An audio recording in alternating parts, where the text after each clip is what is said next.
Hello and welcome. Welcome to MIT's MacVicar Day Symposium. So this event is a celebration of one of our most highly regarded core values at MIT, which is the teaching, the education, and the inspiration of our students. I'm Danny Freeman. I'm the Dean for Undergraduate Education. I'm a professor in electrical engineering, and I'm delighted to have the opportunity to host this event, which is very appropriately named after Margaret MacVicar. Professor MacVicar was an undergraduate student at MIT. She received her bachelor's degree in physics. She did her doctoral work in metallurgy and material science, and she graduated with a doctorate in 1967. After a postdoc at the University of Cambridge, she became a faculty member here in the Department of Physics, and almost immediately became highly instrumental in many projects in education. She became the first dean of undergraduate education, the post I now hold, and she held that post from 1985 until 1990. Okay, so I'm pretty new to the position of Dean for Undergraduate Education. I've been in this position now a little over 7 months. And I was actually pretty happy in my former life. So I was a pretty happy teacher of 601. And so you might, or at least I have on occasion, asked, why did I do this? And the answer is that this is really an interesting time in undergraduate education. There's so much activity now. There's unprecedented. I've been involved in undergraduate activity around here for more than 20 years, and I have just never seen this level of activity. And so becoming a part of it is something that I'm very interested to do. When I took the post, I had to figure out, what exactly am I going to do? And my real passion is in undergraduate education, particularly in the early phases. I'm very inspired to do something, especially in the freshman year, something to set the tone for undergraduate education at MIT. And so I thought of many things that I could do. I had a lot of good experiences in Course 6 in things like hands-on education, in lab work, and really what I'm inspired by is the Europe program. I have, as a sophomore advisor, I primarily see students. I become their academic advisors when the students are sophomores. And I have been personally a witness to the transformational effect of getting a student into the lab and doing something. It can just completely transform the way the students regard their entire educational experience here. And so I'm very motivated and working on ways that I can improve the first year experience to bring that kind of a feeling to more of our undergraduates. Okay, now for the flashback. That's not really a particularly new insight. In fact, that's exactly the kind of thing that Margaret MacVicar was working on when she was the dean for undergraduate education. So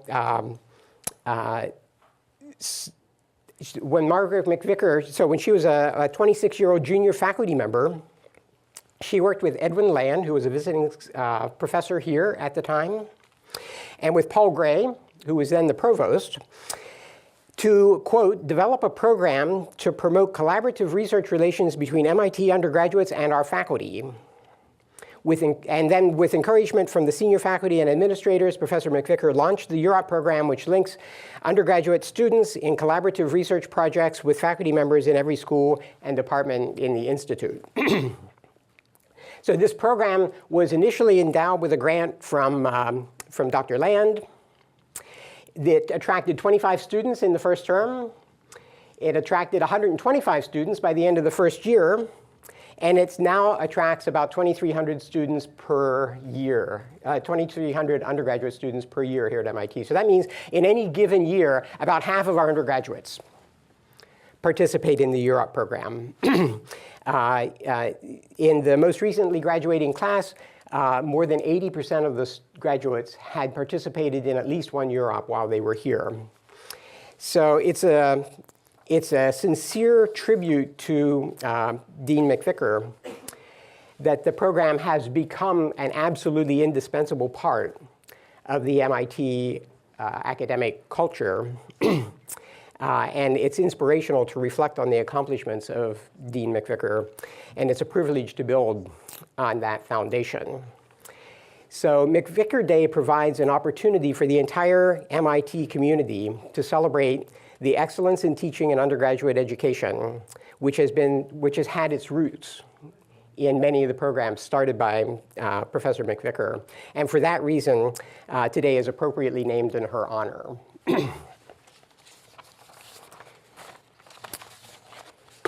So today's program will begin with the recognition of 5 new MacVicar Fellows.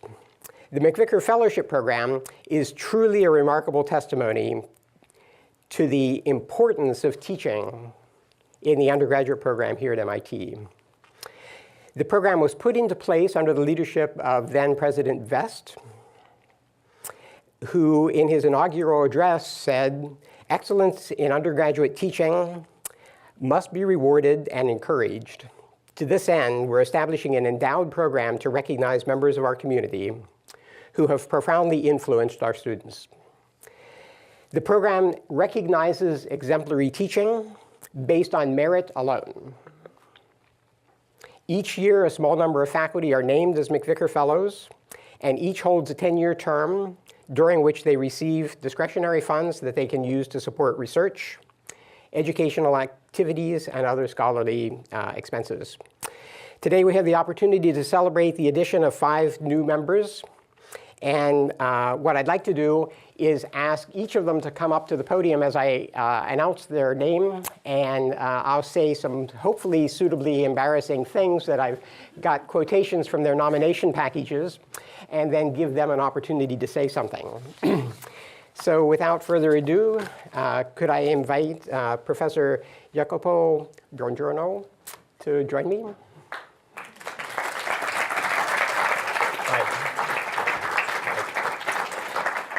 So Professor... Should I stand here or hide yes. for the embarrassment? That's fine. So Professor Buongiorno is an associate professor in nuclear science and engineering.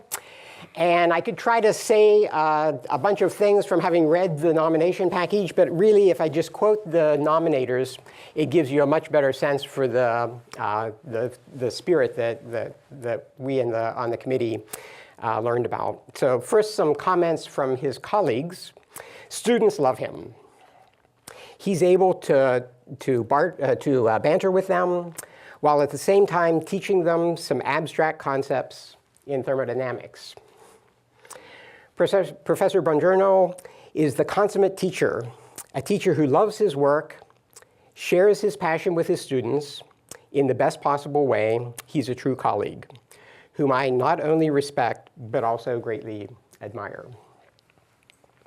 I've witnessed his amazing ability to draw undergraduate students into a research project and empower them to feel that they can contribute in a significant way to developing science and to have real impact on problems facing society. He treats his undergraduate students with the same respect that he does his graduate students, the net result being that they are inspired to work as an equal contributing member of the research team. And a few comments from his students. Professor Buongiorno's ability to convey abstract concepts and ideas, making even the most complicated thermohydraulics formulas easy to comprehend, lends credence to the fact that he is, quite frankly, the best lecturer I have ever had at MIT or elsewhere. Professor Buongiorno always makes himself available outside the classroom, even without an appointment, and outside of office hours. He's always available to answer research-related questions or provide career advice and support. By giving me straightforward feedback when I make mistakes and the freedom to make them, he helps to foster the development of critical thinking that's necessary to become and to pursue my own research ideas. So congratulations, we're very honored. Thank you.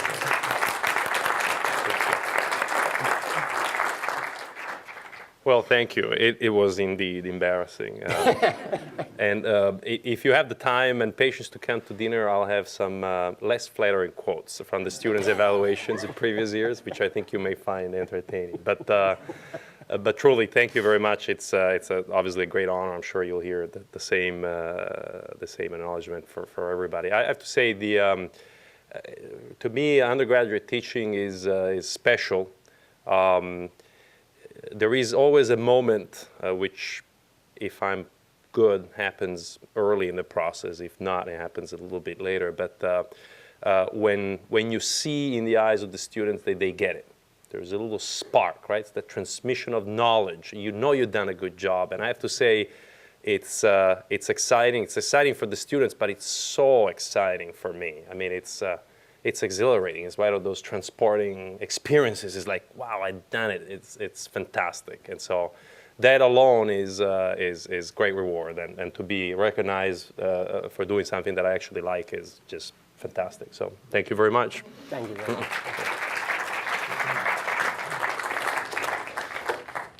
So, Professor Tomás Lozano Perez.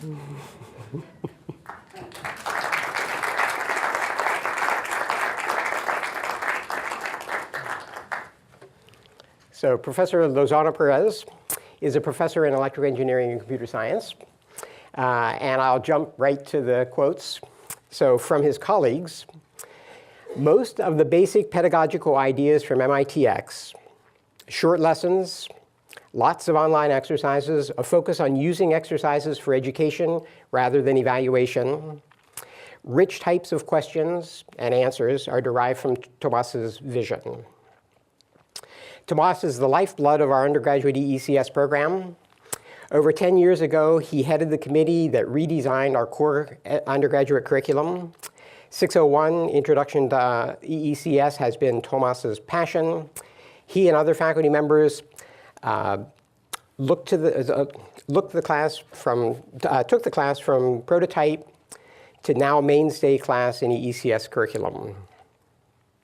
The time he dedicated to this task over the years has been spectacular. Tomás amplifies his ideas on innovative curriculum through an engaging, interactive teaching style with students in laboratory settings, a style that pushes students to active learning and to developing skills by which they can acquire new knowledge on their own. And now from the students, Tomás stands out as an educator and a mentor. He is technically brilliant, funny, and engages students, and the students feel comfortable talking with him. I learned the most precious lesson from Tomás: working hard. I'm still amazed at how readily available Tomás was to meet and how easy it is to get in touch with him. I often joke that he's my MIT dad. The person who would always help me out in trouble. I found myself in his office nearly every time I was struggling personally or academically. So thank you very much. Congratulations.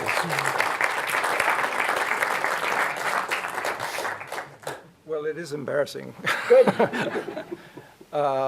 It's a real privilege and honor, of course, to have been selected as a MacVicar fellow. I guess while you were talking about undergraduate experiences being transformed by research experience and hands-on experience, I flash back to my youth. So I was an undergraduate here, and around my junior year, I decided I was going to become a lawyer. I took the LSAT because I found my classes unfulfilling. And just happened that a friend called and said, I'm working on a project. You want to come help me? He was a graduate student at the time. And I went there and never looked back. It was a fantastic transforming experience. And I'm lucky to be here today because I had that chance to really do something creative as an undergraduate. And whether it be through the Europe program or even in classes working on projects and so on, really this is like the most important thing, I think. And I think all the work that we all do is really to be able to kind of foster that kind of experience in our students. So I hope to have a few more years of trying to help people out that way. So thank you very much. Thank you. Thank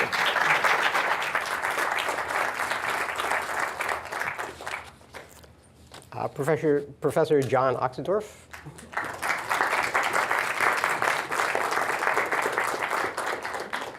Professor Oxendorf is the class of 42 professor of building technology and civil and environmental engineering. And I'll jump straight to the comments. So first, from his colleagues, John has made exemplary and sustained contributions to the teaching and education of undergraduates at the Institute, cutting across multiple schools and departments and through a variety of educational mechanisms. His influential subjects reflect his passion and dedication to architecture, structural mechanics, and civil engineering. And he's one of the most dedicated instructors I've met at MIT. John's work with MIT undergraduates is notable both for his exceptional level of commitment and for his deep skill in helping them test and push their own limits. He understands and teaches the whole person, helping students look beyond immediate class requirements to see ways in which they can work, what they are doing now will affect their future and their lives and their careers. And from students, my classes with John have been my favorites at MIT. I recommend them to everyone I know, even outside of architecture and civil engineering.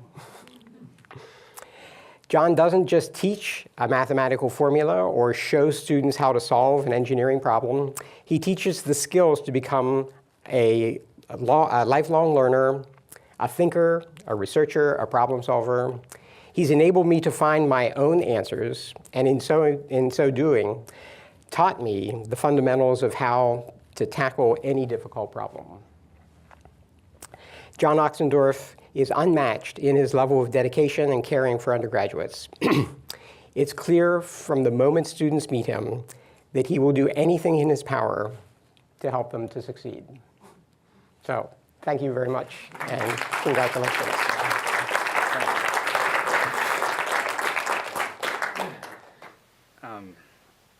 This is really way over the top, so I agree with my colleague Jacopo that I should show you some of the other quotes in my teaching evaluations. But really, it's a tremendous honor, and above all, I guess I'd like to say that while I've think of myself as a teacher and I've been influenced by many important teachers in my own life, I think fundamentally I'm a student, and I'm always learning, and I'm especially learning from my students and from my colleagues. And what's really exciting about the MacVicar community is a chance to share what we do with each other. So I'm really looking forward to that. And I'd just like to echo the opening comments about the importance of the Europe program is probably one of the single most important things our undergraduates do. And that resonates very much with my father, who was a high school history teacher. His favorite quote was Mark Twain, "Never let school get in the way of your education." And I think the Europe tradition is in the greatest tradition of that quote. And again, it's a tremendous honor to me, and I'm really excited about everything I'm going to learn as a result of being a part of this community. And I can't wait to learn the secret handshake. Thank you.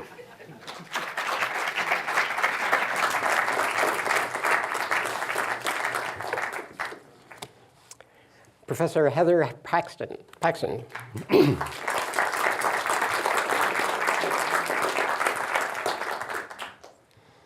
So Professor Paxton is an associate professor of anthropology, and I'll jump straight to the quotes. So from colleagues, I strongly commend Heather for her ability to construct a classroom in which students absorb, synthesize, and apply both primary data and theoretical models in a variety of contexts. She is smart and lively and charming at the same time, as she is analytically incisive and intelligent, which is displayed cleanly and consistently in her classroom teaching. Heather teaches more often through class discussion than through formal lectures. For the most part, she draws out conclusions and implications through deft management of the discussion, stimulating student ideas and reaction without straying far from the central point. Heather makes herself highly accessible to students and is extraordinarily generous with her time. Heather can be constantly seen meeting with students, offering comments, and other kinds of help and advice. And from students. Paxton supports students through a balance of knowledge-based and experience-based advice. More importantly, Paxton provides support by simply listening. The ideas we discussed in Professor Paxton's class were game changers for me.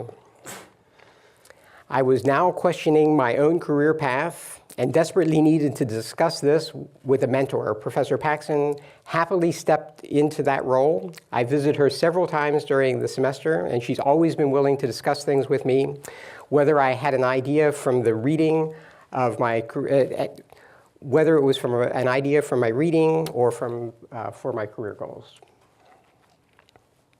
Professor Paxton is an excellent teacher who creates lasting relationships with her students, taking the time to be a mentor for them, both in and outside the classroom. So thank you very much, and congratulations.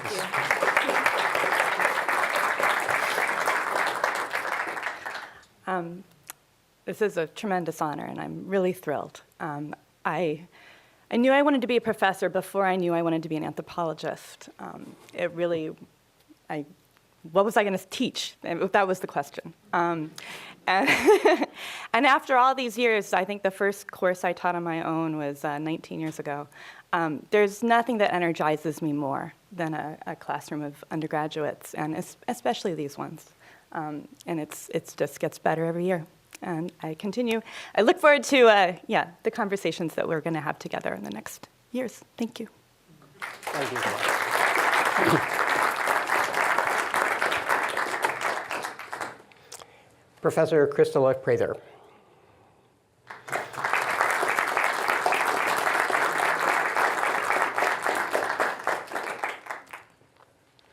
Professor Prather is an associate professor of chemical engineering, and I'll jump straight to the comments. So from colleagues, she's a much appreciated academic advisor, a hands-on Europe supervisor, a committed mentor, a generous contributor of time to student activities and to student community. Effective as a lecturer, dedicated as a teacher, creative in her approaches, conscientious and hardworking, Krista is among the best teachers that I have seen at MIT and the most admired and beloved by the students that I have come across. And from the students, while most professors spend the last few minutes before lecture adjusting the slides or preparing their notes, Professor Prather would walk around the classroom and talk to the students. What? She would smile and greet students by name, sometimes cracking a joke or just asking us how the day was going. And she actually cared about what the answer was. Her friendliness made lecture much less intimidating and made us feel comfortable asking questions and participating in the discussion. She's the most down-to-earth professor I have met at MIT, and she's not afraid to poke fun at herself. Charismatic, very easy to talk to, she sincerely cares about her students and goes out of her way to make herself available. Professor Chris truly thrives in a classroom setting. She's a dynamic instructor who delivers well-prepared, thoughtful, and pertinent lectures. She does not rely heavily on textbooks, does an excellent job of distilling a massive amount of information into a well-planned lecture. Congratulations.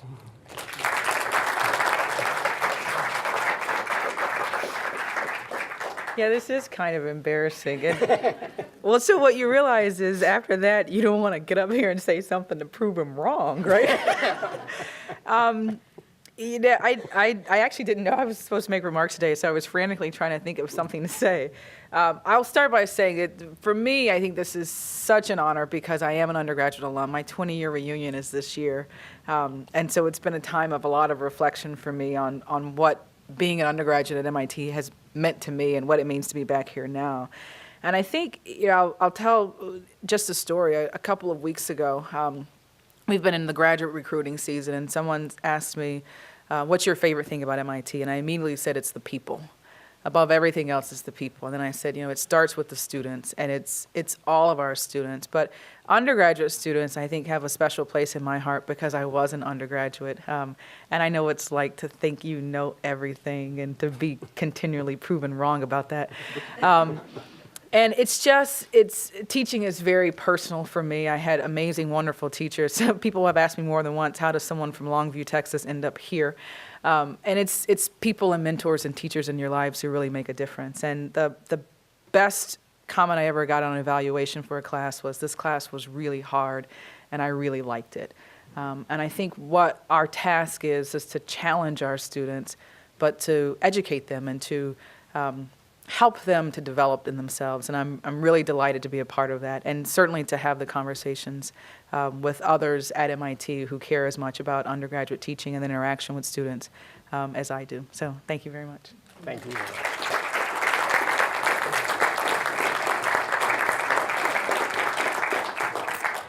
So please join me in thanking all of the new MacVicars and congratulating them. They're really spectacular.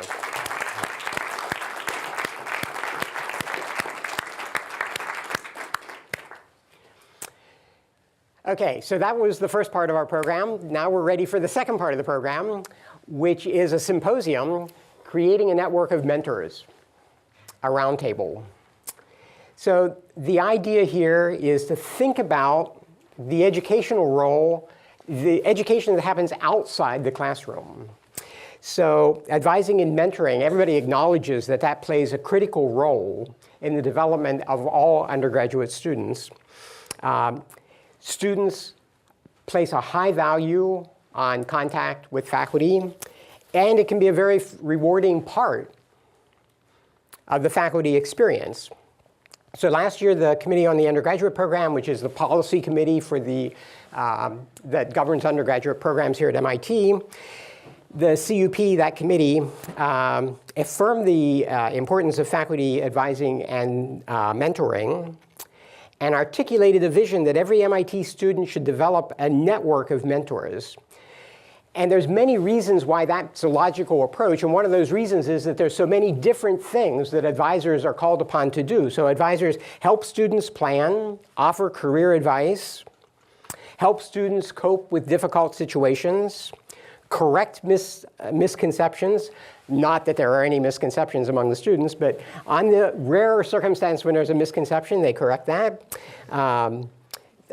Help choose subjects, help students fit their interests into a program. That can often result in petitions. Not that students at MIT would ever petition anything, but on the rare occasion when that occurs, the faculty can help with that process. I'm being a little sarcastic, just to be completely clear. So faculty represent students at grades meetings, and they write letters of recommendation. There's this enormous long list of activities that faculty are uniquely in a position to help our students with. The call from the CUP was in part intended to address that long list of things that advisors and mentors do. But it also was a timely kind of call because we're seeing some challenges, to be quite frank. The 2011 Enrolled Student Survey, where we asked the students' opinions of many, many, many things, among them advising and mentoring. So only 20% of enrolled MIT students feel as though they received enough interaction with faculty during their time at MIT. 20%. That's not such a good number. Only 40% of MIT seniors report that they know 3 or more faculty well enough to get a letter of recommendation from them. So these are troubling statistics. And so a little more than a year ago, the CUP undertook an initiative to try to recruit more involvement of faculty. And to that end, the faculty passed a resolution to try to involve more faculty in specifically freshman advising. The idea being to get getting the faculty contacts early as a way to set expectations both for faculty and for students. And the response to that initiative has been absolutely extraordinary. So faculty advisors had declined from a high of about 120 in 1996 to just 83 in 2012. And then last year, after the initiative of CUP and the faculty initiative, that number increased to an all-time high of 142. So that's very good. And this response addresses part of the CUP initiative. Part of the CUP initiative was to get more faculty involved, but part of it was to help students develop a network of mentors. And I am personally a very strong proponent of this idea of a network for two reasons. The first is that long laundry list of things that students depend upon faculty and other adults for advice. It's impossible for any single individual to be an expert on all of those things. So there's just no way. So I'm a supporter of the network idea from a very practical standpoint, that if we want to provide help in all of those different ways, it requires a network. It's just not possible for a single individual to do it. There's a completely separate reason, which has to do more with scaling. As a student adds a new mentor to a network of mentors, it's not just adding one person. It's much better than that. When you add a person, you add that person's network. So if a student asks, so let's say that I'm recruited as a mentor for somebody else's student, fine. By being that person, the student might ask me, okay, how do I get a Google internship? I don't know. But I know a few faculty who have connections to Google, and I can shuttle them off. I have a network of my own. I know half a dozen students who have had Google internships. I can make that connection. So it's not just the network that surrounds the student, but every one of those nodes represents a new network. And so by adding just a few, you can add an enormous number of resources for everybody's students. So that's the kind of reason why I'm very supportive of this sort of thing.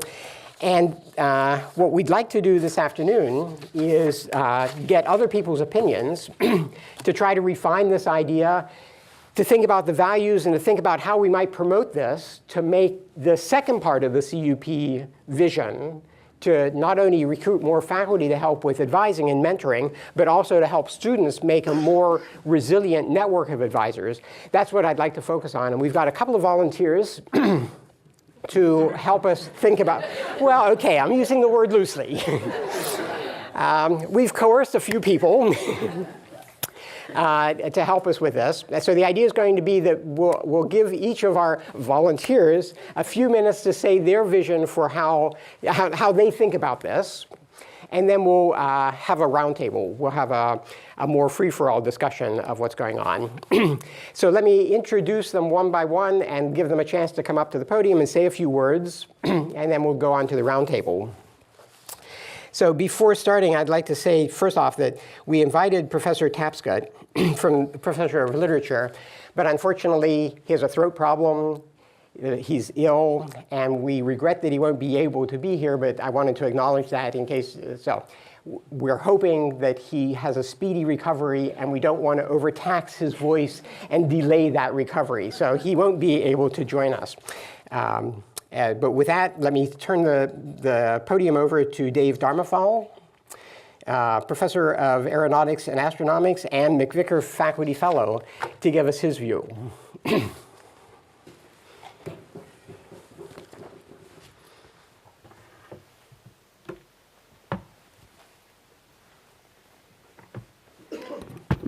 Thank you, Denny, and thank you for the chance to participate on the topic. I do mean that, though I didn't step back fast enough. So,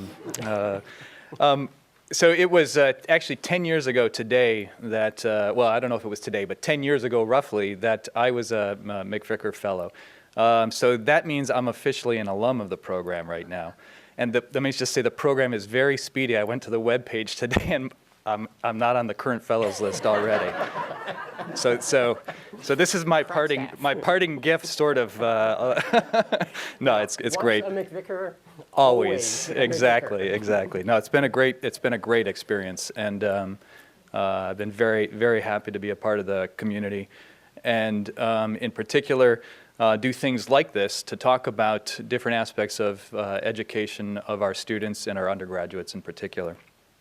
So what I want to first start out with was the day that I received my MacVicar Fellow. The speaker at this symposium was Professor Richard Light of Harvard University. It's just up the road. And he was telling us about the report that he led, a study that he led, that led to a book called Making the Most of College. If you haven't read it, it's a really, I think, very good read. It sounds like it's a book for students. In fact, I would say it's just as much a book for us in the audience that are involved in teaching students, advising, mentoring students, or at the administrative level. And so there's some wonderful things that I learned that day that I still use today as I'm advising students. So I'm going to mention a couple and then tie it into this mentor network aspect. So one aspect that was mentioned, he had a list of like top 10 things that they learned as a part of the study. So they went around and interviewed. It started with interviewing Harvard students, but then it broke out into many more universities. And they basically were asking the question, if you had a very good experience at college, what were the key factors in that? And then vice versa, if it wasn't a good experience, what were the key factors as well? And so interviewing and drawing out from, I think, thousands in the end of interviews that were done. So one of the top recommendations to students, if you will, was to get to know a faculty member well. Students that got to know a faculty member well, by and large, correlated very well with their satisfaction with respect to their undergraduate degree. And this is more than, if you read the report, this appears in many different ways. This is more than just getting to know, say, a particular field deeply through that faculty member. In fact, it resonates, I think, with the comment that Denny made, which is when you get to know that faculty member well, you're usually getting to know their network or their local community well, too. You're plugging yourself into a group that's a learning community, and so it's more resilient than that one faculty member. So that's certainly an aspect. Though getting to know an area, as we all know, random chance is an amazing thing. You get to know a faculty member well, and then in my case, and I heard this this afternoon already, 20, 30 years later, you're still doing that random thing that you happen to be influenced by a particular faculty member.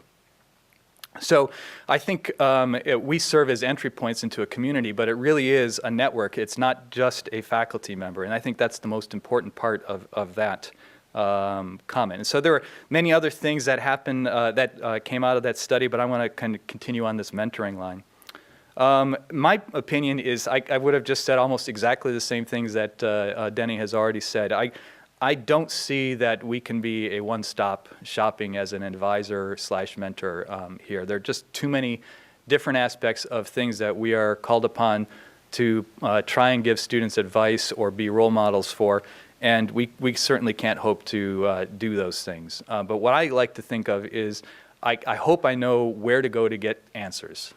And if I don't know exactly where, I know a person who can tell me where to go get the answers. And so I feel like I'm a person that does provide that access point to help students get plugged into a network throughout MIT. Let me just give a couple of examples. So one is in our department. We have a flexible engineering degree that's called 16Eng, modeled after the mechanical engineering 2Eng degree. what makes this a challenge for me? Well, it used to be I would advise students in Aeroastro, and I took all the courses. I wasn't an undergrad here, but we took the same courses. And yeah, they weren't all in my specialty any longer, but I've taken them all. I know roughly what's involved in every one. So I felt pretty comfortable, you know, choosing between the handful of options students would have and giving them decent advice. But now this flexible program, students choose 6 or so topics from basically across the entire institute catalog of topics. And so, you know, an example, student walks into my office, and this just happens with one of my advisees that's deciding exactly what they want to do, and says, well, I've decided I'd really like to focus on satellite systems, space satellites, and space systems. And, well, I'm a fluid mechanics person and a computational methods person. So beyond having some vague recollection of something about satellites from, you know, 30 years ago or so, I'm really not set to advise a student in different aspects of satellite systems. Okay, if it's just the courses in my department, that's one thing, but it's going to be everything. And so I have no clue. Related experience, I have another advisee and comes to me and says, I really want to get a URUP. So, all right, what kind of URUP do you want? A URUP about satellites. I want to do more satellites. I'm like, what's going on here? So in both cases, what happens? I get on the phone or we email and get in contact with the local satellite expert in our department or experts in our department and say, talk to them. In the 16Eng case, what we end up doing in this particular example is I'm still the advisor, but they go to another person to get additional advice. And so we're increasing this network of people they know.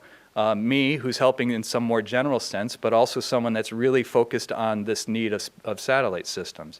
UROP, similar aspect, and now they're doing UROPs in that satellite group, working on developing satellite systems. So the other thing I did as a result of this was I went back to check that my advising profile actually said fluid dynamics, and it does, but at any rate. So the other aspect I just want to mention before closing is that I think students play an equally important part of this network. So an example there being, and this has happened several times to me, is I'm teaching a class in particular, and the students are working with each other, usually in team projects as part of this class. And you know what happens is, what has happened is students coming to me saying, we're concerned. We're concerned about this student. They're really struggling. And I certainly can probably see that in some of the academic performance, and eventually it might rise to the point of talking to someone. But the students are on the front, really the forefront of knowing how other students are actually doing usually. And so, though there's not a formal role, I think the network we're talking about here isn't just the faculty members. It's not just the staff members. It's really all of us forming a community. So I think that that's important. And then what that leads to is, me starting a conversation about academics with the person they're concerned about, but usually leading into other issues, which I really can't deal with, but that's when we get to talk to the wonderful deans we have in the student support services and so on, and drawing on more and more of that network. So I'm a strong proponent of this idea of a network, and much broader than just the faculty and staff at MIT, even if it's informal. So those are my comments. Again, I thank you very much for the opportunity to be here and talk and participate, and look forward to the rest of the discussion.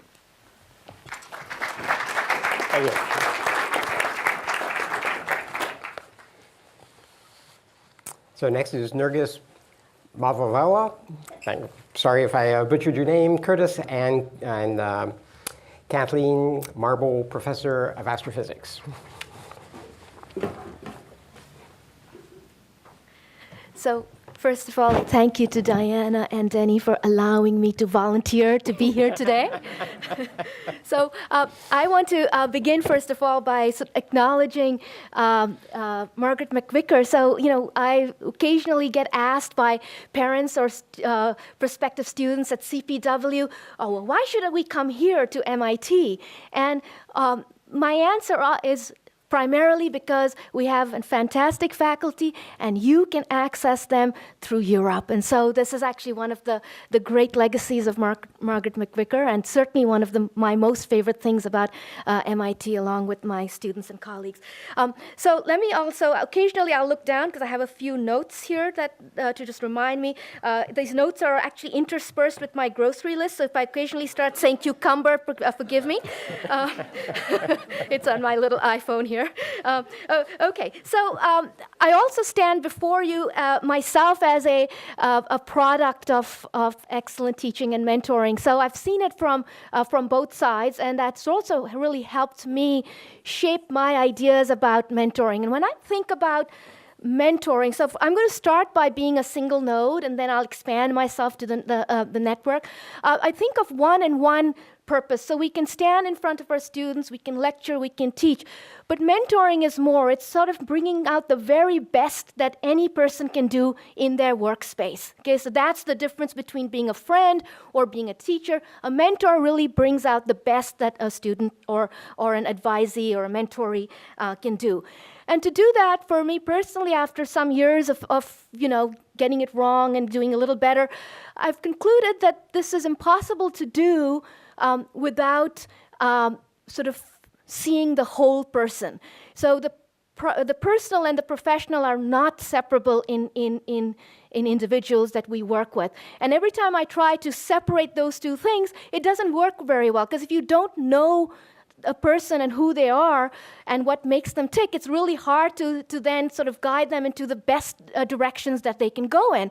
And so that has sort of become sort of my one guiding principle for mentoring, to the extent possible to get to know my advisee. And there are so many different ways in which I've seen that work. There are some people who really do their very best work when they're embedded in the environment of a loving family. And then there are others who must be isolated from a toxic one. And so you really have to see all pieces of a person to bring the best piece out in them. And so that's sort of been, if there's one thing that I've taken away from my experience over the years of mentoring, it's really to try and see. It's a little bit, the analogy I sometimes come up with is a little bit like seeing your primary care physician in health, and let them seeing the whole piece of you. And then when one little piece isn't working so well, they know, okay, this is probably what's wrong. And so I really like to think of this sort of as a whole, I've lost my notes. Okay, no, actually, goldfish. Okay, so that was my most important lesson here. Now I want to also sort of come to the idea of sort of when we learn a person's story, we also have to sort of see what the different things are that are their identities, their politics, the different things about them that are important to them. So for me, personally, sort of listening is almost as important as speaking. In fact, it's more important because I really can't say the right thing before I've really heard what a person is asking me for. So that's my second sort of rule is to know a person, you just got to shut up and listen sometimes, and that really helps a great deal. And so those are sort of the places in which I come as a node in the network of advising. And then to expand that out beyond the node is just the things that Danny and David have already talked about, which is it is impossible for me to know everything that my advisees wish for me to know. And, everything from, coursework to student life and to, solving the world's problems to solving their problems. It's just impossible. And so that network is really, really important. And the way that I like to think about the network is basically, what do people need to have a full and satisfying life? There's satisfaction in work or education. There's satisfaction in love. There's satisfaction in health. And so I know where to send people when each of these things comes up. So my set of resources are health.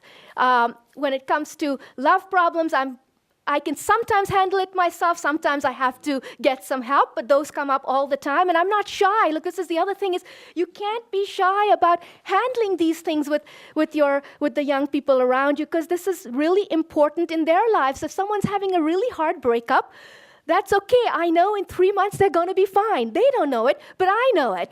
And so you just have to give them the support to get through it.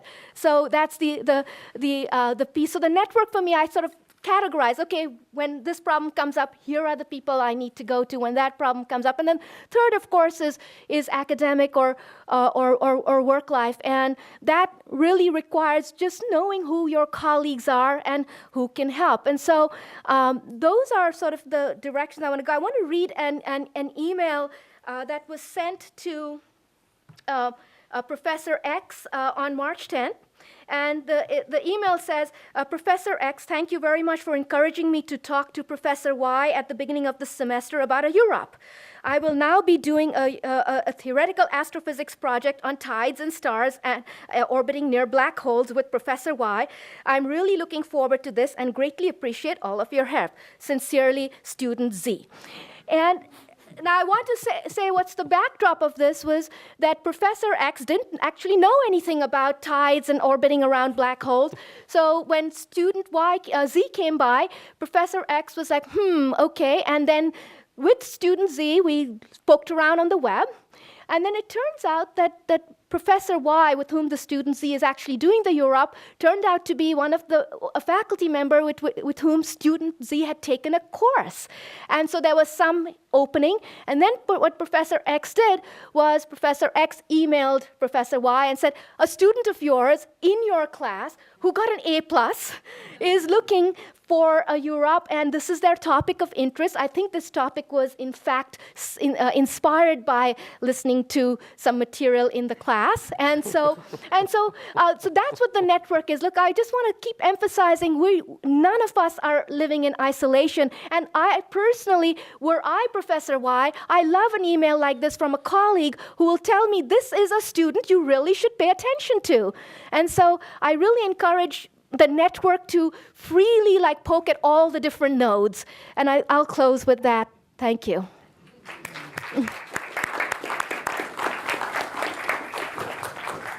Thank you. So Les Norford, professor in architecture, and MacVicar faculty fellow.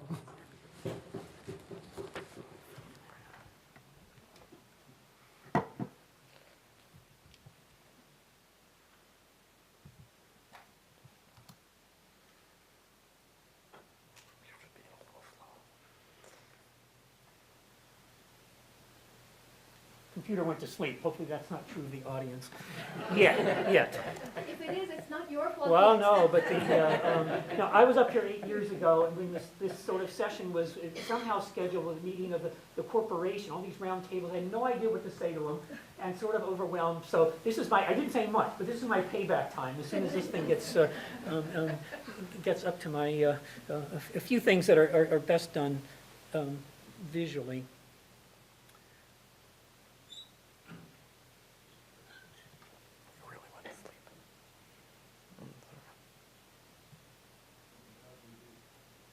No, it's coming.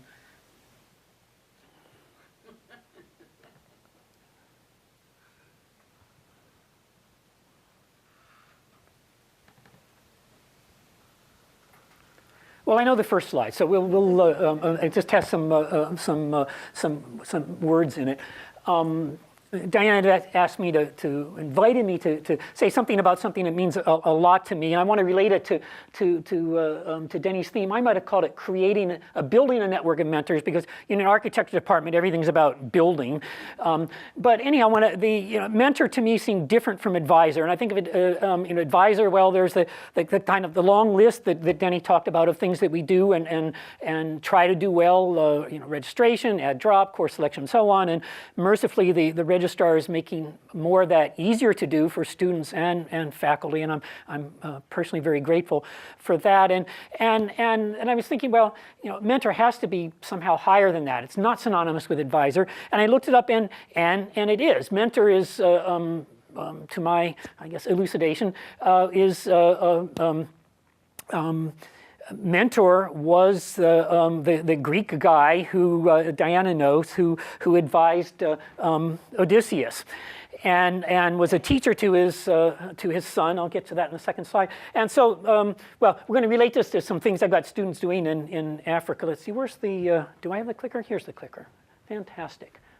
Okay, there we go. Advisor of Odysseus and teacher of his son, Telemachus.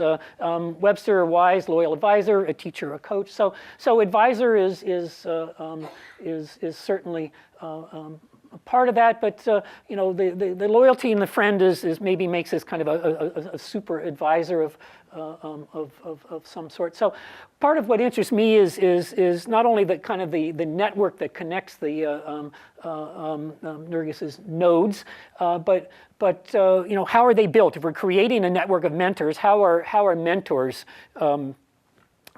created, and then you know, how do students find them, and vice versa? Maybe that's for the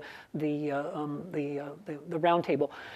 So maybe building mentors as much as the network, for me at least, has started with kind of project-based learning and just getting out of I'm up here and students are off there someplace, and giving students a chance to try things and try different solutions and different approaches, and even to fail at times. And my good friend and MacVicar fellow Steve Lee wrote an article for the faculty newsletter recently and talked about working at the bench, whatever the bench is, but it's something that students own and they get to explore things and with the help hopefully of interested faculty. So for me, and I've had enormous privilege over a long time of working with Steve and doubly colleagues Jim Kirtley and Mark Baldo on a freshman seminar where we build things. And whether it's testing go-karts and trying not to crash into faculty cars in the main lot where the kind of the heavies park, that happened once. Steve was not happy. The go-kart was a mess, but the bumper survived. And this is a loudspeaker that can run off of phones or iPods. Little robots that we've made. A lot of fun. In my department in architecture, I think we're privileged to have a kind of a design, kind of project-based bench style of teaching at the core of what we do. And I was delighted to see this as part of the poster for today. Angela Watson's one of my former students, took my undergraduate lab, has a distinguished architecture practice in a well-known Boston firm, and has come back to teach. So she looks like a mentor there, doesn't she?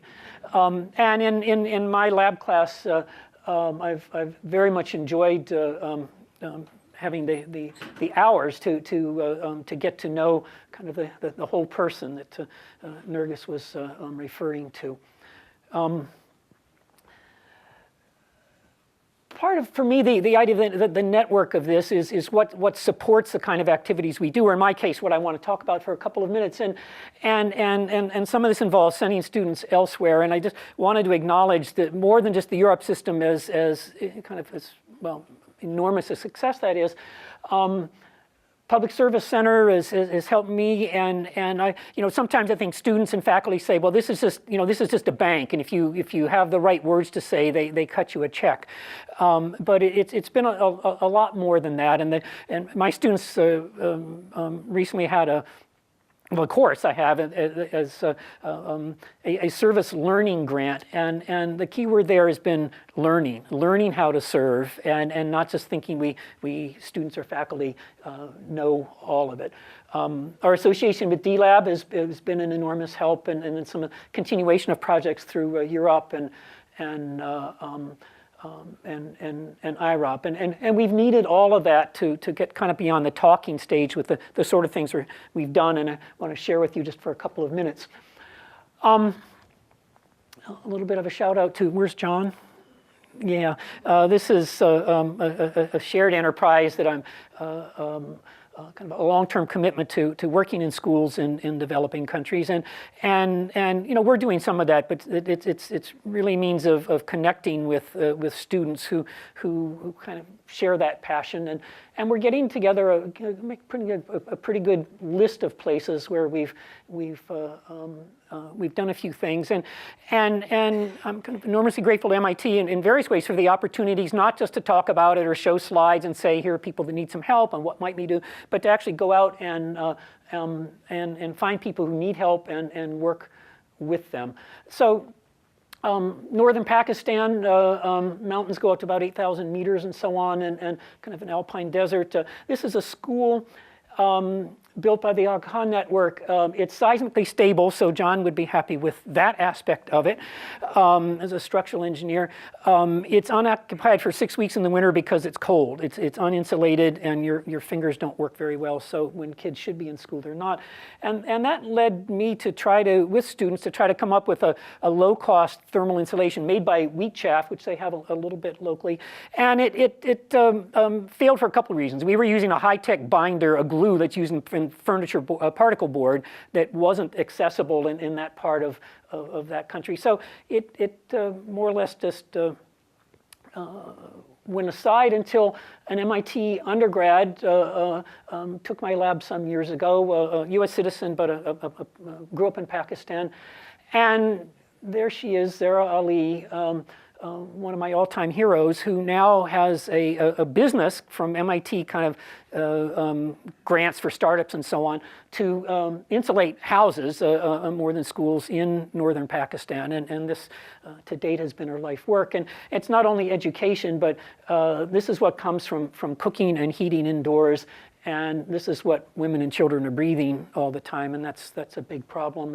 And so she took something that I couldn't really make work, and this is what she's come up with, and she's got a market for it. She's getting it in, and it's all pretty fabulous. So to kind of move this along a little bit, in this year, which I mentioned to Diana and led to my being here, we connected with 3 NGOs, first through a family friend of John's, and we're working on schools or after-school schools in South Africa and in Zimbabwe. We're being very realistic about this. This isn't just sort of kind of tourism or feel good. So for the education aspect of it, we've benefited from another part of the support network, which is JPAL, the Jamir Poverty Action Lab, and very hard-nosed look at what works and doesn't work in developing countries. So these are shots of some of our students who spent the month there. Just January, some temperature measurements inside and out to get an idea of the thermal environment, learning how to plaster buildings, to make blocks for sort of construction we envision, working with the locals, to actually build something as modest as a kind of a 2-course, and it got a little higher than that wall, and hopefully more to come. Share some ideas with the locals. We can't pretend to say this is what's right for you. So these are designs for the kind of buildings we were envisioning by the people who are going to use them to build some termite-proof shelving. This is in Zimbabwe. No electricity in the village, but these are fairly cheap. This Roundtable hut looks pretty good. Those are termite traces in the walls that are kind of part of what we and they are dealing with. This is my last slide. So we're kind of in the process of this, but it's kind of as a mentor-mentee thing. I think it's just a shared passion for doing something, and very much appreciating the opportunities to do it. Images of what John and students built in Cambodia a couple of years ago, an outdoor kitchen. And this is the last one. So what's maybe most gratifying to me in terms of this little one take on the mentor-mentee process is that this spring the students have continued to work on it through various means. The 2 are UROPs and 1 has an independent study, and they've pretty much taken over. The NGOs don't even send email to me anymore. They go to the students and say, what's going on? Have you done this? Have you done that? The students are arranging Skype conversations with them. They own it, and nothing can make me happier. So thank you very much.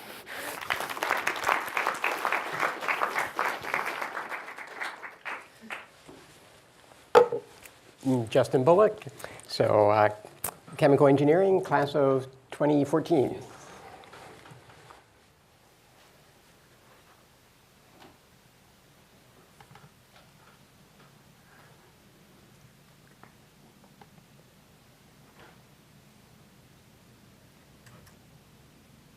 All right. So I'm Justin Bullock. I'm a senior this year, course 10. And I was asked to give a bit of the students' perspective on what it means to create a network of mentors. And I thought I'd start the slide out with Margaret MacVicar. As has been already said, of the many things that she did, she started the UROP program. In addition to all the things that students learn from UROPs, I think the thing that sets it apart is the ability to interact with faculty. The relationships that you build, really working in professor's lab and learning from them and getting to get their feedback. So I thought today it'd be useful to give 3 examples of mentors that I've had at MIT and kind of the lessons that I think we can all gain from them. So the first person that I want to talk about is Halston Taylor. So I run cross country and track and field here at MIT, and Coach Taylor is the head coach of the men's and women's cross country and track and field teams. And as you might expect, over the past 4 years, I've really gotten to know him really well. But I think the reason for that is not simply due to the fact that we spend a lot of time together. It's due to the fact that he invites me and all the other student athletes to come and talk with him. He tells us that his door is always open. And for me, that makes me a lot more willing to come and approach him. I've talked to him about personal problems, academic issues, about life goal questions.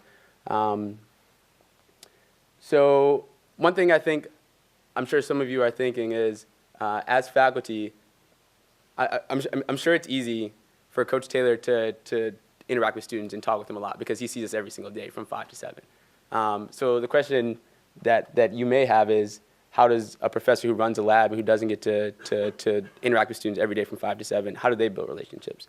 So on to my second person, John Essigman. So Professor Essigman, he's also a MacVicar Fellow, I believe. He is a housemaster in Simmons. I lived in Simmons for a year. And he also was a professor for 507, biochemistry, a class that I took.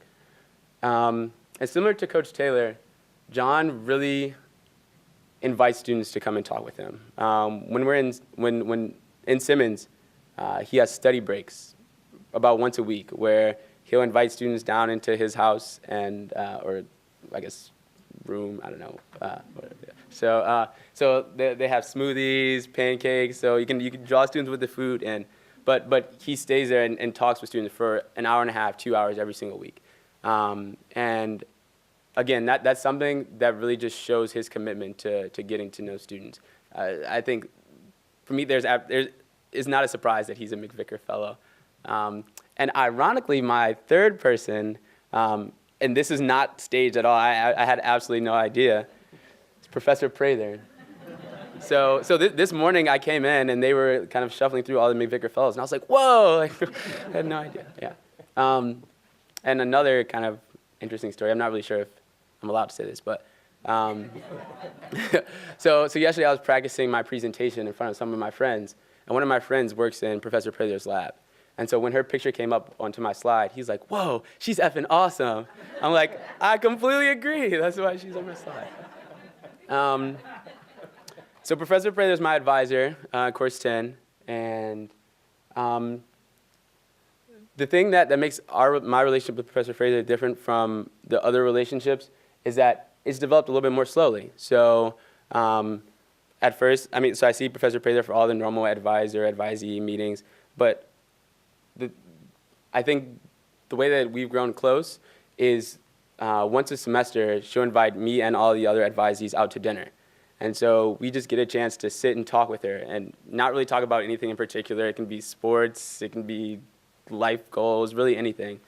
And for me, that just really helps make me comfortable. It makes me want to go to Professor Prather when I have issues, and I have gone to her. And I know there have been times where I've contacted Professor Prather, and I've kind of been in a really tough situation, and she's just made space for me. So whether she's like eating breakfast in meetings that we've had together, she's like squeezed me into schedules, and I really, really appreciate that. Going back to the thing that I said at the beginning, what can we take from all three of these people? I think the first thing is that every single person that I've mentioned has repeatedly expressed to me the fact that they are willing to talk to me, and have really encouraged me to come and speak with them when I have issues or when I just want to talk. Second, I think developing a mentor-mentee relationship is a lot like any other relationship. At first, it's really awkward, and you don't know what to say, and you have to think about everything that you do. But over time, once you get comfortable with the other person, it's really just natural, and you have no hesitation to go and talk with them. And that's something that I really appreciate about my relationship with all three of these people. And just to close, I kind of wanted to give a couple of other mentors that I've had at MIT. So first, Liz Nolan. I was a year up in her lab for 2 years. And Liz was awesome because during the summers, I would meet with her once a week, and I got to learn from her and see how brilliant she is, and she taught me a ton of things about lab. Then there's David Randall. He's a dean in S Cubed. I've had some rough times at MIT, and I guess that's how we first started talking. But over time, I've really just gotten to know him as a person and really appreciate the time that I get to interact with him. And Tung Fei Jung. While I was in the Nolan lab, she was a graduate student that I worked with for 2 years, and she really taught me everything that I know about lab, and has been there for me during everything. So the thing that I think is really cool about MIT is all the students, we find ourselves surrounded by all of these amazing people, creating a network of mentors. Yeah, all right, thanks.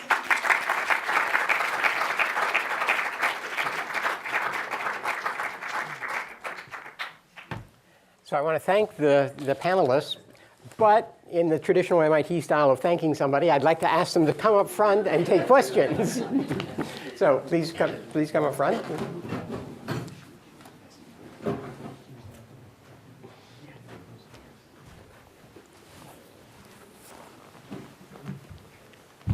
And we can start by asking the panelists to talk among themselves and ask each other hard questions. And if you don't ask sufficiently hard questions, I'll ask one. And if I'm not sufficiently hard, then I'll ask for harder questions from the audience. So, but just to warm up, any reactions, comments?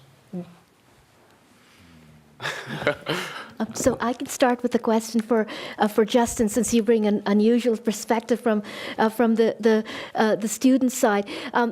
So how have you given any thought to how you build a relationship with a faculty member who isn't your coach, isn't your housemaster, and isn't your advisor? So which are great that you've done those, but yeah. So I think a lot of people say this, and sometimes, even though students know that we don't, going to office hours. I think that's the first way to get to know a professor. So by just going in regularly, you just sort of develop a natural relationship. And one thing that's really awesome are the student-faculty dinners that the UA sponsors. So then you get the opportunity to go out with a professor and kind of talk to them in an informal setting. And I think those are the first two methods that I would use to try and get to know a professor, and then hopefully over time. And I think I felt like every professor here is just really open to getting to know students, and I don't know anyone who's been turned down for a student-faculty dinner. So, yeah. Great.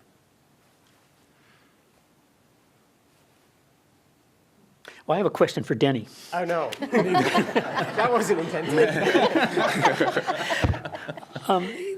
part of, to me, part of this is how do students find people they need for certain things, and we've had examples of they come to you, you don't know, but you know who to know and who to talk to, and so on, and I'm wondering if there are other means that might contribute to that. I mean, we can find out about the the menu of any restaurant in Cambridge, and we have no idea who does black holes whatever on campus, and so I think part of this matchmaking might be facilitated by some means of saying, John and I like to work on schools or whatever, and if people are, I'm interested in people coming to me if they want to do that, but they don't necessarily find me very easily. I mean, that's different from sort of the big life questions, but in terms of things where we might want to help people with their own odysseys or join in them,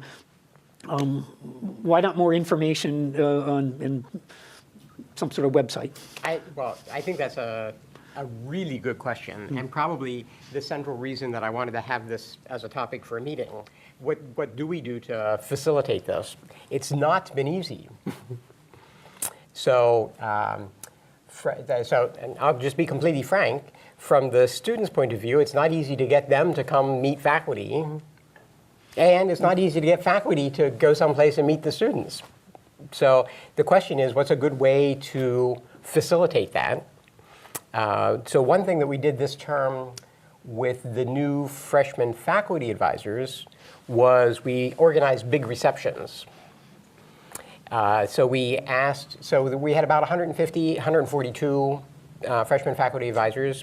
We invited them in groups of 6, so about 25 groups of 6 with all of their advisees, so that's like 25 faculty and 125 advisees, to a reception where we tried to provide a beautiful venue, expensive hors d'oeuvres, and an hour and a half of time to mill.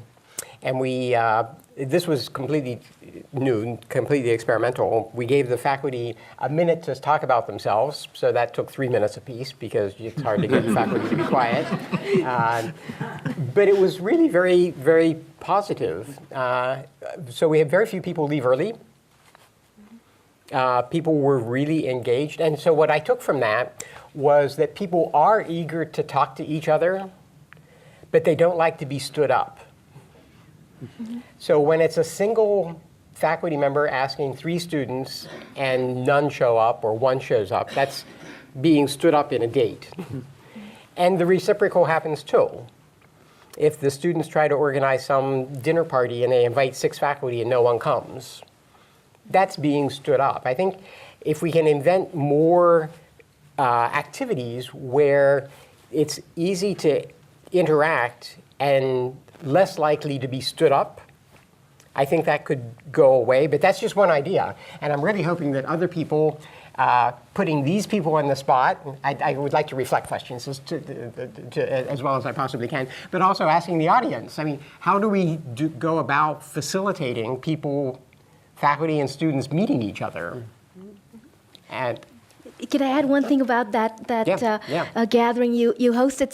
So the introductions that the faculty did, which were too long, actually, it's a little bit about the same thing about knowing a person's story, because at the beginning of the reception, people were all tentative with each other, and after those introductions, a bunch of students started talking to the faculty because they had a point of connection. You study this, and that's an opening to other things. So, in fact, it was valuable even if it went a bit long. So. And actually, just to add one thing, so I'm on a panel in the UAAP, and this topic came up, and I guess someone was expressing the fact that professors get upset because they schedule things and no one shows up. So I think an example that was used was there was a professor who scheduled like a dinner with his advisees. They were freshmen. I think it was like the second week of school. And so the professor thought, oh, they don't have any homework. That's like a perfect time. And for me, I thought that is the absolute worst time ever, because as a freshman, you're 2 weeks in the class, you're super excited, you're finally getting P-sets. There's no way you feel like you have to read every single thing in the textbook. There's no way you go to dinner. Like, I would never go to dinner. If you ask seniors to go the first 2 weeks of school, then they'd be like, yeah, sure, like, you know. So I think just that's the type of thing that I don't really, I guess you wouldn't think about like right offhand, but timing is really important in that situation. Tomas? So if I think about the most successful relationships I've had with students, they've always been, for example, you know this, the group of students around 601 who help teach the class. The Europe students, right? These are people that I get to know. My advisees, I get to know some, others don't really want to talk to me. You know, it was a random draw, and maybe there's a connection, maybe not. But the ones who chose to help teach 601 or who are Europe chose for a reason and are motivated and so on. So, I mean, I wonder whether you should take the network thing more seriously and actually build on existing networks. Like, you know, if every class had a network of undergraduates that would help teach, right? And where the older students bring up the new students and so on. I mean, I think it's worked, you know, very well in 601. As you know, it used to work in 6001. That we have the potential to have a lot of ready-made networks already that could bring people in. It's a lot of it is student to student. The faculty's around and, you know, available. That is might be more successful. I mean, you know, grease the wheels a little bit. You know, help have more undergraduate TAs. You know, it's get it on your budget. You know, go hit Raphael. And you know, I think it would help the teaching. And it would have a lot more places where people could, where students could connect. That's a great idea. And besides 6001 and 601, we've had similar experiences with Concourse, with ESG, with Terrascope. I think 801 and 802 as well. 801 and 802? Yeah. So creating these opportunities for alumni, recent alumni, to come back. I think that's a great idea. So, so making it easier, maybe undergraduate teaching positions, that sort of thing. So, is that Ed? Hi, Ed Berchinger. Just in response to this, I'd like to put in a plug for some of the co-curricular activities that students and staff and faculty can be involved in, because they form students in communities of learning that are different from, let's say, those based on the academic disciplines. And of course, ESG and Concourse are an example, but so too are programs like the Gordon Engineering Leadership Program, Leadershape, which is a really fabulous program that I would strongly encourage faculty and staff to think of participating in. If you want to meet students and learn the student culture by immersion, you don't have to be a housemaster, although that too is a great way of doing it. But take advantage of some of the existing programs, because you will really value your experience as a faculty member having done so. Thank you. That's great. Kim? Ed has inspired me to stand up and add something to what he's said. I'm one of the faculty that serve as faculty advisors to varsity teams. And that's another really fulfilling way and fun way to do things. So this is my 9th year, just completed my 9th year as the faculty advisor to the men's basketball team. And it's really been a wonderful experience. They would love to figure out ways to get more faculty to do that. The coaches would really like it. And then it really improves also the understanding of our faculty of the varsity programs and when they impinge on one another, you know, our academic experience. So I highly recommend that one. And also, I think that sometimes just giving faculty permission, but, you know, in the sense that you tell them that service to our undergraduate education of the kind that's outside of the classroom is valued by department heads and deans and things like that, it actually has an impact. So when we were really trying, put out a lot of effort into getting more freshman advisors a year or so ago, it worked. You know, I think just because we put some effort into it. So I think if we gave several examples, as Ed was saying, so athletics, ESG, other opportunities where faculty could get connected, and if we just kind of push that regularly, we might get more to do it. John?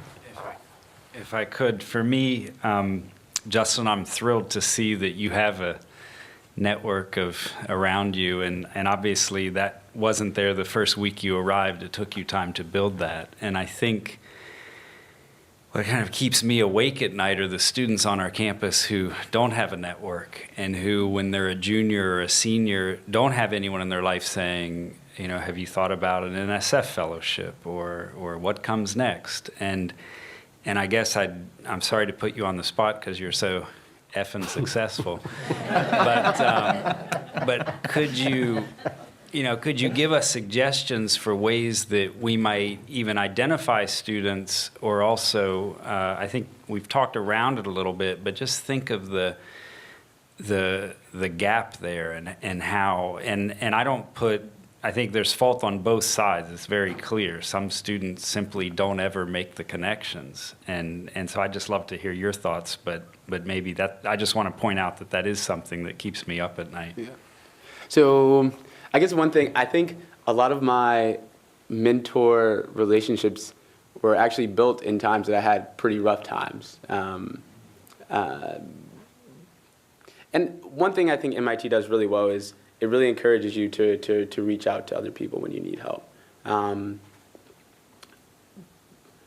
I think one thing that's really tough for a lot of students, especially as freshmen, is that you have 1801 or 1802, the class with 400 people. How do you go up and start a conversation? There are 30 people trying to talk to the professor after class, you know.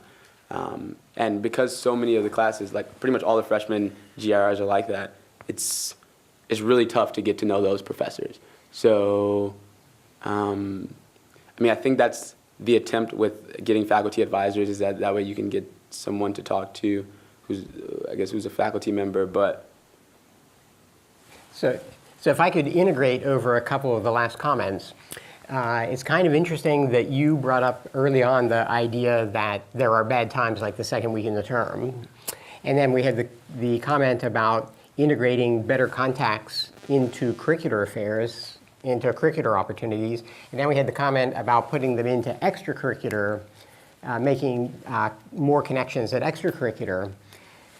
Maybe what we should be doing is thinking about trying to leverage existing opportunities, not creating new situations, but getting them into the GIRs, getting them into extracurriculars. And that might be a way of even touching people who would otherwise turn into the quiet people that we don't have any connections to.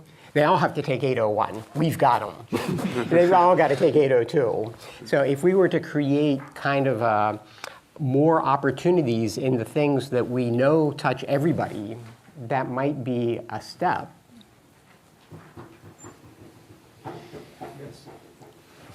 I just, Uh-oh. I just want to build on that.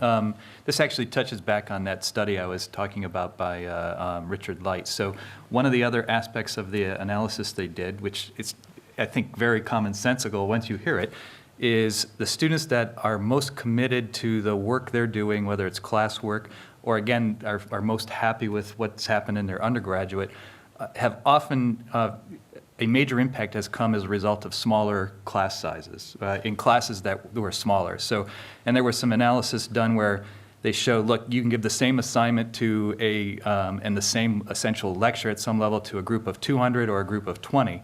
And when it's a group of 20, there's a responsibility that students feel much more strongly. And as well, they've got the chance to interact with a faculty member more closely. So the thing about the GIRs is we're talking about large classes, obviously. So is there a way or a mechanism we can think of where faculty are getting closer to students as opposed to one lecturer sitting in the front of, hundreds of people. How do we enable that? Yes. Right? Yeah, I agree. Yeah, so, Yep. we try that, but, the lecturing is not the way that we're going to have. Right. Do you have sections in anything I want? Well, yeah, but those would primarily graduate student. Right. Okay, so there's the answer. We've known that answer for a long time. No, I agree. It's somewhat a rhetorical question I'm asking, and it's a question of, a lot of these things are all good ideas, but how do you actually make them happen? And resources that are, mainly it's people's time. How do you make them happen? I'll remind people that there are other GIRs. That's what, thank you for doing that. You did the lead in, and I wanted to thank you for plugging Richard Light, who we're going to bring back next September to talk to us some more about some of the more emergent issues, including special concerns for first-gen students and others. But one thing I do as an advisor is I always ask my students, do you have one small class this semester? And I don't care where it is. Sometimes it's a student in a concourse class. Sometimes it's a student with a math seminar. But usually in the first semester, let's be real, as you said, the science cores are not going to be where you have a small class with a professor by and large. So it becomes more incumbent for me to advise that unless they have a very good reason, make sure that fourth class is not the time you take the 200-person lecture, even if it is an area of great interest. Wait till the second semester and find a small class and then take, and fill in the blank, my friends in CHAS, with the large lectures. So we can do something with that. Anne? I'm going to make a perhaps slightly counterintuitive point, but it's one that's been on my mind a lot, thinking about the question of how do we improve the interaction between faculty and students. And it's actually that I think we need to also improve the interaction between faculty and faculty. So there are limited hours in the day, of course, and so there might be a little bit of a zero-sum game there. But I'm struck that the easiest relationships for me to have made in my life are the ones that were facilitated by another person. And it didn't even have to be sort of deep facilitation, just kind of casual or accidental facilitation. If somebody says to you, Anne, I want you to meet, X, even if that person doesn't know, they don't know each other all that well, I feel like I've been given permission to get to know that person, and it's just so much easier. And I think that if more of the faculty really knew each other and knew what our colleagues were doing, it would be a lot easier to say to a student very casually who caught us after class, the person you really ought to talk to is just down the hall. And so, I don't know, this is something I've been thinking about a lot. One of the favorite things I've done here at MIT is the, occasional random faculty dinner. When my name comes up on Jay Kaiser's list, which I'm convinced is not random, but highly doctored. So I'm thinking about my friend John Oxendorf in the audience. I met him one night at a dinner, I don't know if he remembers this, a dinner where I had said to my husband, oh my God, I can't believe I have to go to another dinner at MIT, what a drag, I don't even remember what it was, but he just happened to be the person sitting at the table next to me. Bad luck. No, I went home and I said, Bill, you're not going to believe the most fantastic thing happened. I met a wonderful person I never would have met if I hadn't gone to this dinner. But anyway, I just think, Denny, if you could think along those lines, I think that would help us to introduce students to other faculty. That's fantastic. So, is there a mic here? Yeah, I don't know if I need a mic, but so in the MIT tradition, everybody's jumped right in and started problem solving, which is great. My question is to back up a bit and to ask, are there any structural and/or cultural, or I should say, what structural and cultural obstacles are really getting in the way of all of the wonderful ideas actually that have already come up just in the past 20 minutes, and I know there are a lot more where they came from. what are, I mean, maybe some of them are the elephants in the room, maybe some of them are things that people have hinted at.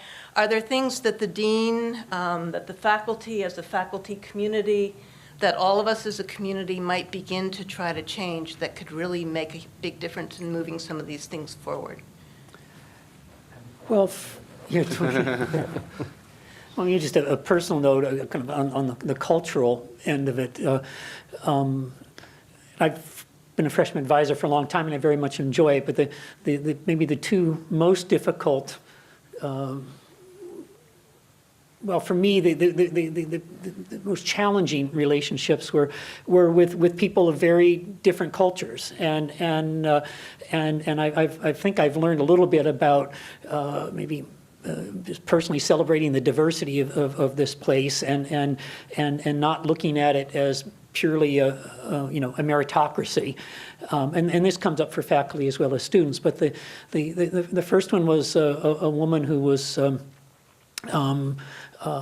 from a farm in Iowa, and I had a freshman seminar with people from all over the world, and the ones who adapted best to this place were two women from India. One was a daughter of a diplomat, and the other some business tycoon from Mumbai, lived all over the world, and they were content and thriving here from day one.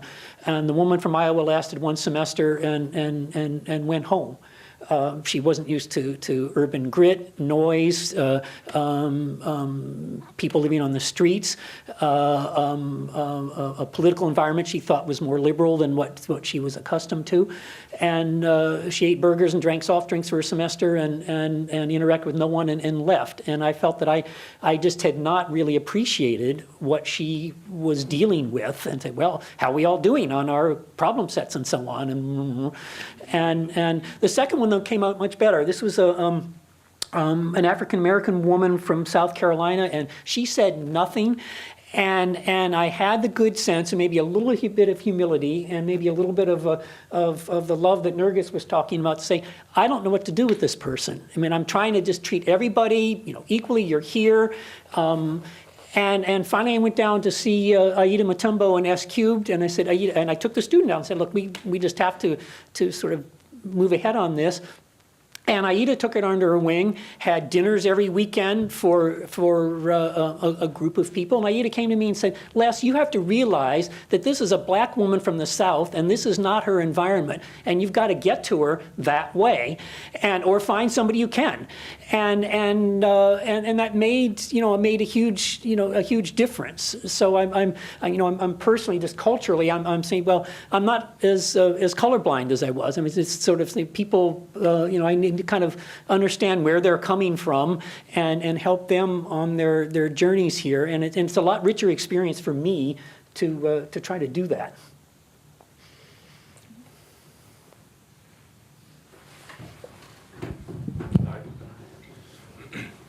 So I'm actually very sensitive to the question of resources. I think, David, you brought it up. I mean, all the ideas that I heard are great, but I don't think they're going to be successful if they're simply going to result in more meetings, more dinners, more commitments, time commitments for the faculty. So this network that we're talking about is, I think, much more easily accessed by the graduate students.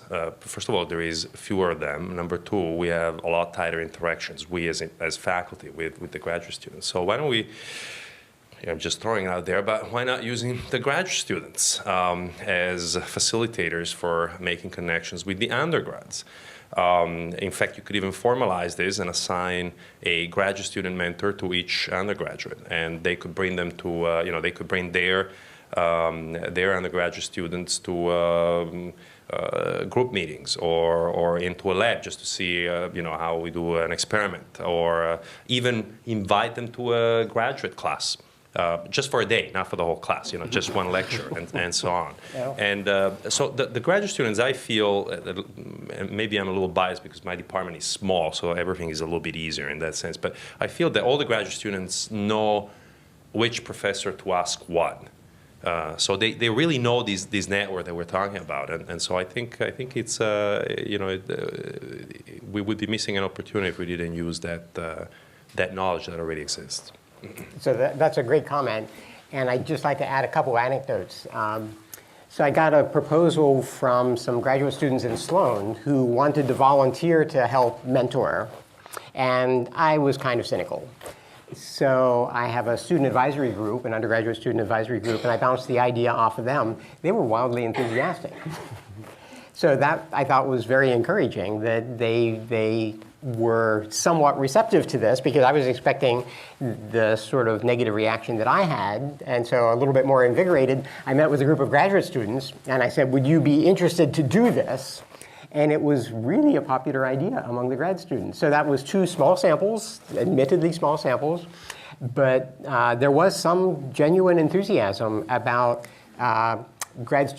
undergraduate student interaction. So maybe that's completing the pattern that Anne set out. So we started out talking about faculty-student, and Anne brought up faculty-faculty. Maybe there's also a role for student-student. So maybe when we think about networks, there's a lot more networks available than we automatically think of.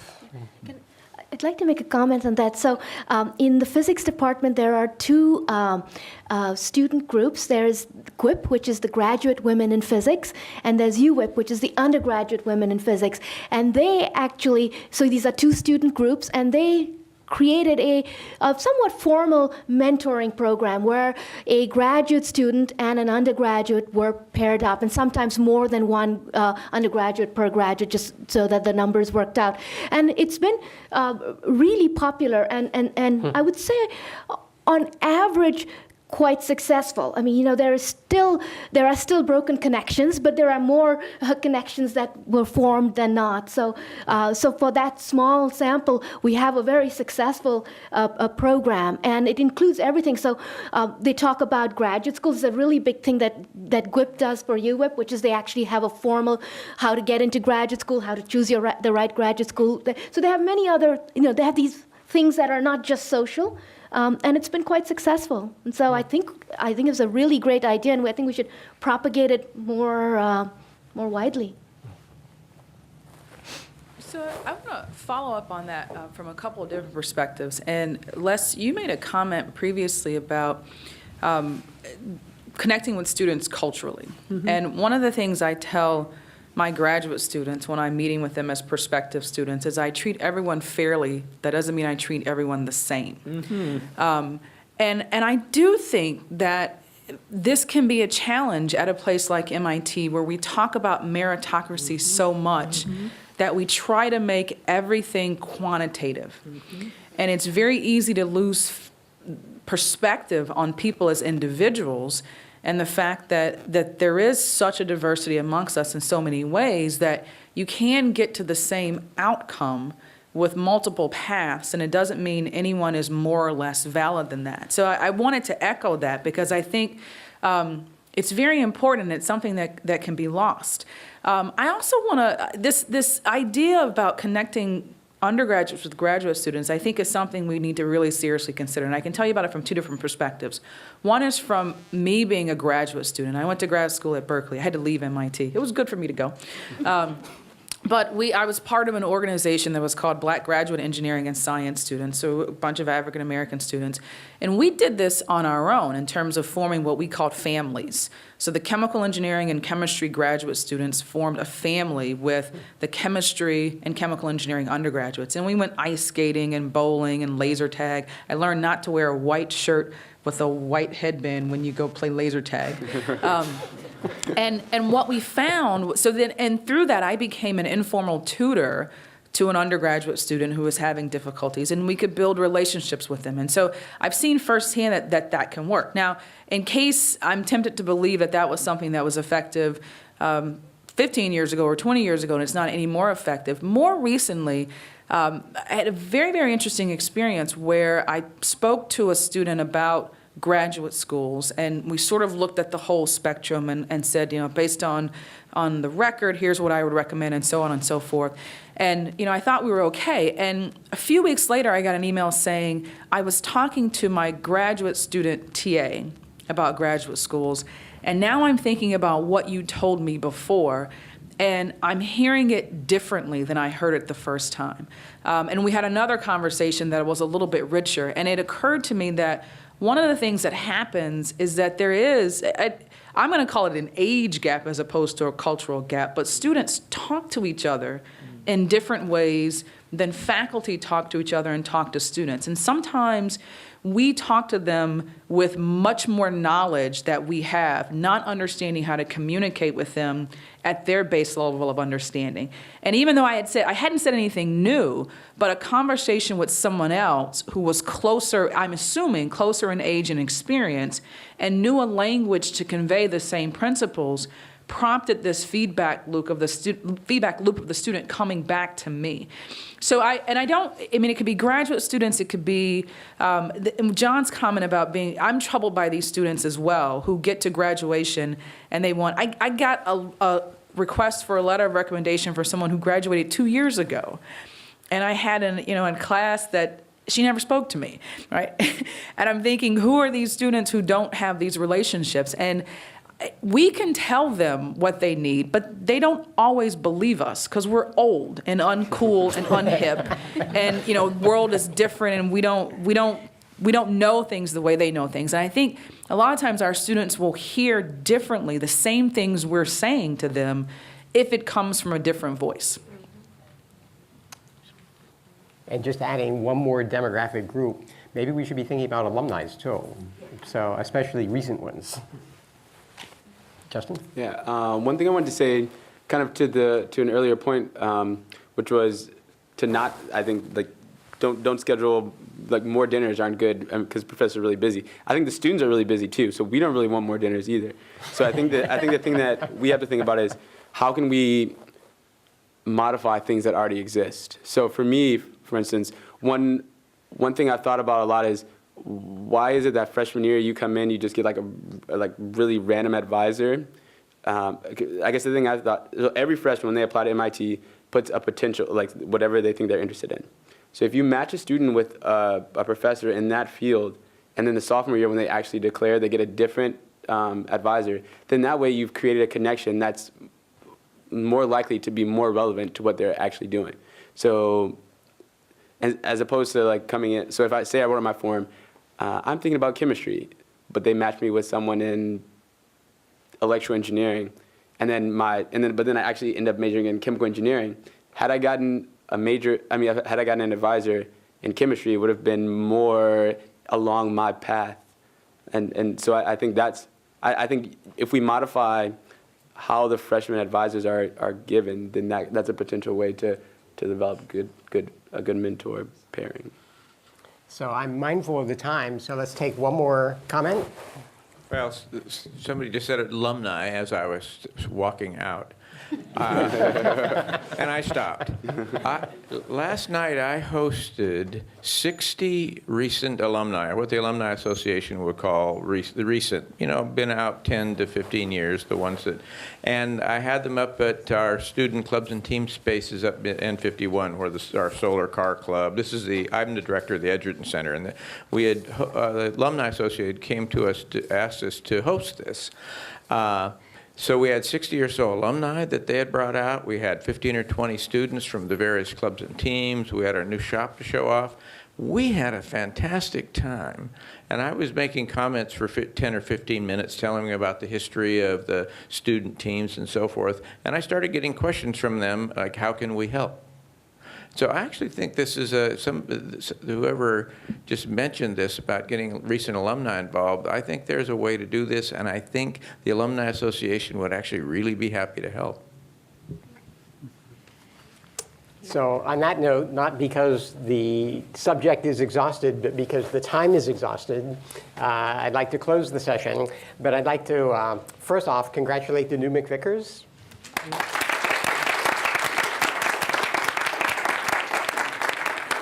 And thank the panelists.